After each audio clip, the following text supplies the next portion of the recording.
Connect చేస్తూ especially ఈ contaminated water అనేది రిమూవ్ చేస్తూ ఈ కార్యక్రమానికి already we have completed this task.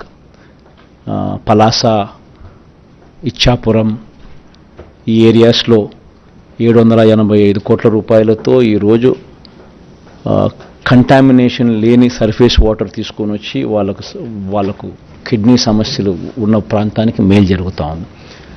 Veligonda project 2 టన్నులు పూర్తయిపోయాయి కాబట్టి ప్రకాశం జిల్లాకు సంబంధించిన ఈ ఫ్లోరైడ్ బాధిత ప్రాంతాలకు ఊరట కలుగుతుంది, మంచి జరుగుతుంది. వీటిని అన్నింటినీ ఒక గ్రిడ్ ద్వారా కనెక్ట్ చేసి ఈ ప్రాంతాలకు శాశ్వత మేలు జరుగుతుంది. ఈస్ట్ వెస్ట్ గోదావరిలో కూడా ఈ ఆక్వా ప్రాంతంలో అంతా కూడా ఈ వాటర్ కంటామినేషన్ వల్ల కూడా సమస్యలు ఉన్న వాటిని కూడా ఈసారి పరిష్కరించే దిశగా ప్రత్యేకమైన ధ్యాస కూడా పెట్టడం జరుగుతుంది. రోడ్ల మరమ్మతులు అభివృద్ధిపై కూడా ప్రత్యేక దృష్టి పెడతాం. ఇన్ఫ్యాక్ట్ రోడ్ల మరమ్మతులు కూడా చూస్తే గత ప్రభుత్వంలో 26,000 కోట్లు పెడితే కొత్త రోడ్ల నిర్మాణం మరమ్మతుల మీద మన ప్రభుత్వంలో దాదాపుగా 43,000 కోట్లు పెట్టాం. కాకపోతే ఆ ప్రభుత్వంలో కరువు, మన ప్రభుత్వంలో మంచి వర్షాలు.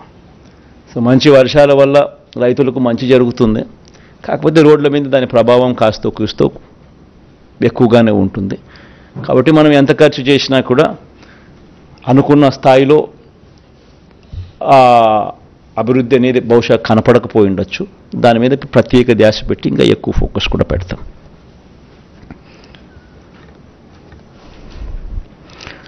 రోడ్లు, పార్కులు, డ్రైనేజ్ వంటి మౌలిక సదుపాయాలతో స్మార్ట్ సిటీలుగా జిల్లా కేంద్రాలను అభివృద్ధి చేసే దిశగా అడుగులు వేస్తూ 2,000 కోట్ల రూపాయలు దానికోసం కేటాయింపులు చేసి ఆ దిశగా అడుగులు ప్రతి జిల్లాలోనూ అవన్నీ కూడా వసతులు క్రియేట్ చేసే విధంగా అడుగులు పడతాయి. ఈ 2,000తో అయిపోతాయని నేను చెప్పడం లేదు, బట్ స్టార్టింగ్ పాయింట్ అయితే చేస్తాం.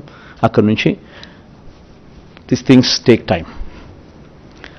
ప్రతి జిల్లాలోనూ పీపీపీ పద్ధతిలో ఒక ఇండస్ట్రియల్ పార్క్ ఖచ్చితంగా ఉండేట్టుగా అభివృద్ధి చేసే కార్యక్రమం వైపు కూడా సీరియస్గా ధ్యాస పెడతాం. ఎంఎస్ఎంఈలకు ఇప్పటికే 2 సార్లు మనం ప్రోత్సాహకాలు ఇచ్చాం. ఇకపై ప్రతి సంవత్సరం ఇచ్చే విధంగా అడుగులు వేస్తాం.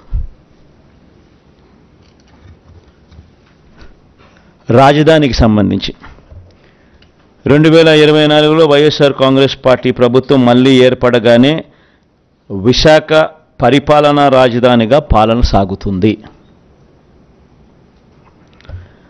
రాష్ట్ర అభివృద్ధికి గ్రోత్ ఇంజిన్లా పనిచేసేలా విశాఖను అభివృద్ధి చేస్తాం. అమరావతిని శాసన రాజధానిగా, కర్నూలును న్యాయ రాజధానిగా కూడా అభివృద్ధి చేస్తాం. జలయజ్ఞంకు సంబంధించి జలయజ్ఞం ప్రాజెక్టులు ప్రాధాన్యత క్రమంలో పూర్తి చేసే విధంగా అడుగులు వేస్తూ పోతాం. ఇప్పటికే ప్రాధాన్యత క్రమంలో భాగంగానే రిజర్వాయర్ల కెపాసిటీస్ అన్నీ కూడా పెంచుకుంటూ పోయాం. చిత్రావతి అయితేనేమి, వెలుగొండ పూర్తి చేయడం అయితేనేమి, 2 టన్నులు పూర్తి చేయడం అయితేనేమి, అవుకు 2 టన్నులు పూర్తి కావడం అయితేనేమి, ఇవన్నీ కూడా ఇప్పుడు రాయలసీమ లిఫ్ట్ కూడా పూర్తి చేయబోయే కార్యక్రమం అయితేనేమి, పోలవరం పూర్తి చేసే కార్యక్రమం అయితేనేమి, ఇవన్నీ ప్రణాళికాబద్ధంగా పూర్తి చేసే దిశగా అడుగులు వేస్తాం. వచ్చే 5 ఏళ్లలో పోలవరం ప్రాజెక్టును పూర్తి చేస్తాం. 17 మెడికల్ కాలేజీల నిర్మాణం పూర్తి చేస్తాం.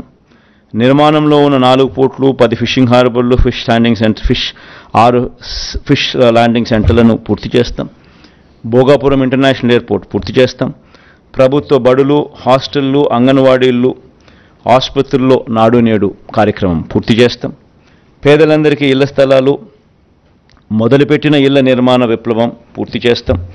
భూముల రీసర్వే ఏదైతే జరుగుతూ ఉందో ఇప్పటికే 17,000 పంచాయతీలు, 17,000 రెవెన్యూ పంచాయతీలకు గాను దాదాపుగా 6,000 రెవెన్యూ పంచాయతీలు ఇప్పటికీ పూర్తయింది. మిగిలినది కూడా పూర్తి చేస్తాం. భూముల రీసర్వే చేసే కార్యక్రమం. ఆక్వా యూనివర్సిటీ పూర్తి చేస్తాం. లా యూనివర్సిటీ కర్నూలులో పూర్తి చేస్తాం.